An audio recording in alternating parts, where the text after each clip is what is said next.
পঞ্চায়েত বাবু, আমার দিদির বিয়ে, বৌভাতের জন্য কিছু টাকা লাগবে। দাঁড়াও দাঁড়াও। পঞ্চায়েত বাবু, আমার মা হাসপাতালে ভর্তি, অপারেশনের জন্য কিছু টাকা লাগবে। হ্যাঁ, দাঁড়াও দাঁড়াও। হ্যালো, খাবার পাঠাবা? হ্যাঁ, মাছ ভাত পাঠায় দাও। কি মাছ নাই? তাহলে এসে সিদ্ধ ডিম জল পাঠায় দাও। হ্যাঁ হ্যাঁ, ঠিক আছে। হ্যাঁ, তোমার মার বিয়ে, তোমার মার বউ ভাতের সিদ্ধ ডিম লাগবে। আমি বলিনি। বিয়ের কথা তো আমি বলছি। ও, তোমার মার বিয়ে, তোমার মার বউ ভাতের সিদ্ধ ডিম লাগবে। ধর, আমার মার বিয়ে না, আমার দিদির বিয়ে, বৌভাতের জন্য কিছু টাকা লাগবে। দাঁড়াও। হ্যালো, কি ডিম পাও নাই? এক আলুলার বাড়িতে আলু নিয়ে পালাই গেছে।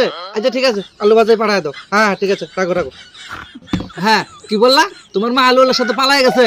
ধর, আমি মার কথা বলিনি। আমি বলেছি মার কথা। ও হ্যাঁ, তো তোমার মা কেন পালালো আলুলার সাথে? আমার মা পড়ায়নি আলুল্লার সাথে, আমার মা হসপিটালে ভর্তি, অপারেশনের জন্য টাকা লাগবে। ও, দাঁড়াও দাঁড়াও দাঁড়াও। হ্যালো, কি আলুগুলো পচা? ও, পাশের বাড়ি ঠাকুমার কাছ থেকে শুকনো মাছের চাটনি নিয়ে আসবে? ঠিক আছে আমার প্রিয়, ঠিক আছে ঠিক আছে, নিয়ে এসো। হ্যাঁ, কি জানি বলতেছিল? কার ঠাকুমা আমাকে জানি পছন্দ করে? ধর শালা, তোকে কে পছন্দ করবে? মুখ সামলিয়ে কথা বলবে। ও, হ্যালো, কি ঠাকুমা শুকনো মাছের চাটনি বানায়নি, টমেটো চাটনি বানিয়েছে? আচ্ছা আচ্ছা আচ্ছা, ঠিক আছে, টমেটো চাটনি নিয়ে এসো, ঠিক আছে। পঞ্চায়েত মশাই, আপনার কাছে কি টাকা হবে?